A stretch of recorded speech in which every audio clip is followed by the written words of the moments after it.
Hello दोस्तों, कैसे हो आप। मैं प्रभाष शर्मा और दोस्तों बहुत ही अच्छी एनालिसिस वीडियो लेकर आया हूँ गोल्ड के ऊपर। जैसा कि मैंने आपको स्टेटस भी लगाया था, फेसबुक पे भी डाला है कि गोल्ड में क्रैश आ सकता है और वो क्रैश हम क्यों एक्सपेक्ट कर रहे हैं, उसका रीज़न मैं आपको समझाना आया हूँ प्राइस एक्शन के बेस पे। तो जुड़े रहिए, आपको बहुत अच्छी लर्निंग मिलने वाली है। सो प्राइस ये है XAUSD, मतलब कि गोल्ड का चार्ट जो कि कॉमेक्स फॉरेक्स के ऊपर है। और यहाँ से देखो, मैं आपको पुराना एनालिसिस बताता हूँ। जो लोग सोचते हैं कि गोल्ड कभी नहीं गिरेगा, गोल्ड बहुत सेफ करंट चीज़ है, तो मैं उसका आपको बताता हूँ। देखो, यहाँ से गोल्ड ने एक ब्रेकआउट दिया था, ठीक है। इस ब्रेकआउट को फाड़ते हुए गोल्ड ऊपर गया था, ठीक है। वहाँ से देखो, एक बार मैं आपको एक चीज़ और दिखाने चाहूँगा, RSI के लेवल्स। तो साथ के साथ हम लोग टेस्ट करते जाएंगे इसको, ठीक है। अब गोल्ड कहाँ गया था, यहाँ पर आप देखो ऑलमोस्ट 91 के आसपास, ठीक है। 91 के आसपास RSI की वैल्यू आ रही थी और गोल्ड यहाँ से क्रैश हुआ है। लगभग कितना क्रैश हुआ है, जो इसका मूवमेंट था, इसका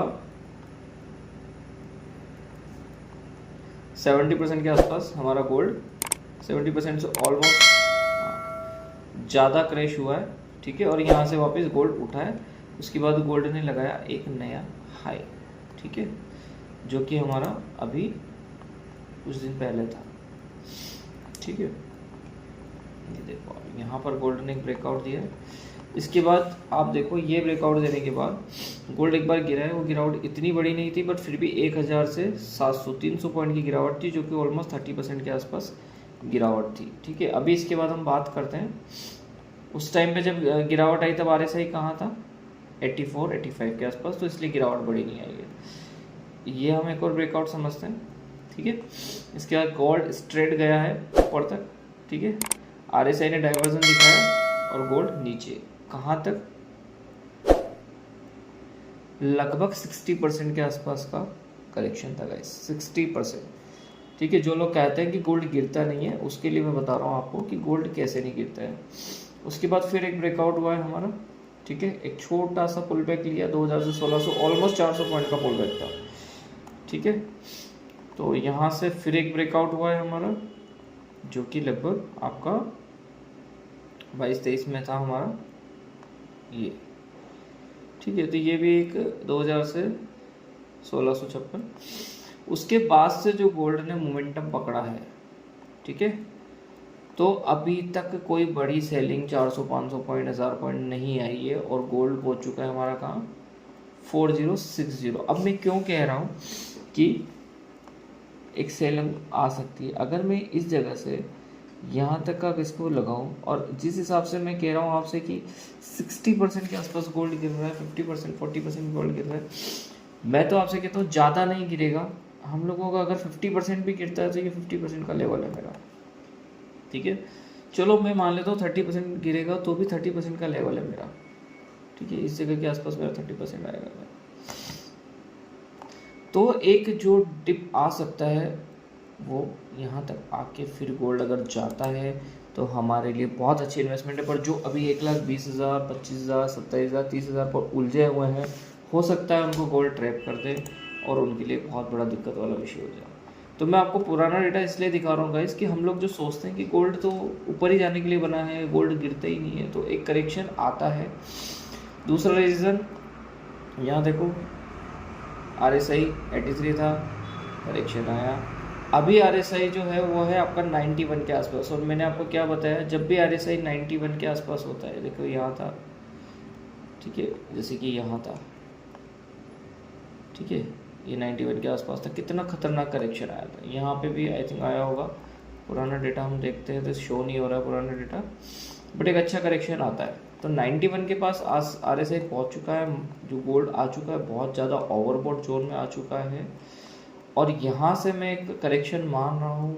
अगर मैं देखता हूँ ज़्यादा से ज़्यादा नहीं तो मेरा जो लेवल है वो लगभग 3000 रुपीज़ के आसपास, $3000 के आसपास गोल्ड को आना चाहिए। आई एम एक्सपेक्टिंग दिस, और this is the best place कि यहाँ से आ सकता है, क्योंकि यहाँ से अगर ऊपर निकला भी, सपोज यहाँ से ये इस तरह से निकलने लग गया, तो मुझे नहीं लगता कि 150-170 के लेवल पर, मुझे नहीं लगता कि 150-170 के लेवल पर लोग इंटरेस्टेड हैं गोल्ड को लेने में एज ए इन्वेस्टमेंट।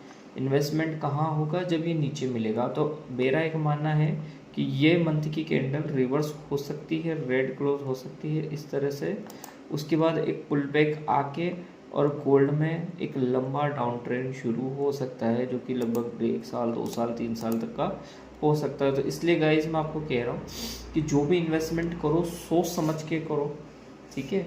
अब इसमें आप क्या कर सकते हो, अगर आपके पास पुराना गोल्ड पड़ा है तो ये बेस्ट प्लेस है, यहाँ बुक करके नीचे वेट कर सकते हो। पर इसमें एक रिस्क है कि अगर भाग गया तो आपको नुकसान होगा, नुकसान नहीं होगा बट आपकी वैल्यू उतनी नहीं बन पाएगी। बट मेरा मानना है कि नहीं भागेगा, बट आप रिस्क ले सकते हो तो कर सकते हो। दूसरा रास्ता क्या है कि अगर आपके पास गोल्ड पड़ा है 10 ग्राम 20 ग्राम 50 ग्राम 100 ग्राम, आप 50% यहाँ पर बाजार में जाके बेच सकते हो। सपोज 1,25,000 के भाव पे आपने बेचा, इनकेस गोल्ड अगर नीचे आता है 1,90,000 के आसपास आपको मिलता है, आप उस पैसे से और वैल्यू बना सकते हो। अब आपका जो 50% है वो यहाँ पड़ा है, इनकेस अगर भाग गया तो आपको 50% आपको वैल्यू देगा, आपका 50% पैसा यहाँ फ्री हो जाएगा, ठीक है।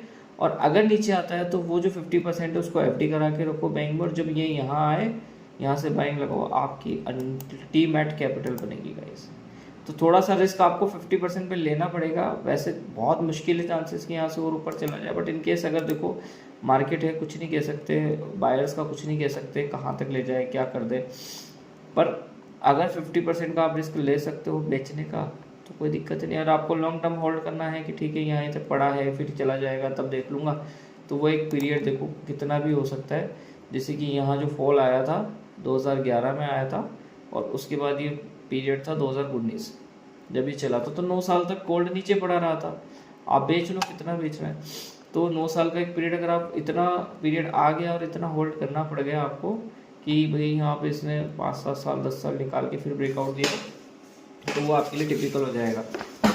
सब मेरा तो ये मानना है कि अगर पैसा मिलता है तो बुक करिए 50% रखिए, नीचे से बाइंग लगाइए, क्योंकि गोल्ड का एक पुल बैक आना है। अभी तक कोई पुल बैक नहीं आया और लगातार कोई चीज़ इतनी ऊपर नहीं जा सकती। जो मार्केट में आ रहा है कि गोल्ड इतना सब बोलने आ रहे हैं बड़े बड़े इन्वेस्टर, सब सिनेरियो बनाए जाते हैं ताकि लोग माल बेच सके। आप अपना बुद्धि यूज़ कीजिए और करिए काम। मेरा काम है आपको एजुकेशन देना, पॉसिबिलिटी बताना। इसमें किसी प्रकार की कोई टिप्स, कोई 100% गारंटी नहीं है, बट एक एजम्पशन जो हम लगाते हैं प्राइस को देख के, वो चीज़ है। तो अगर आपको लगता है सब पॉसिबल है तो आप अपने हिसाब से अपना निर्णय ले सकते हैं। Thank you guys.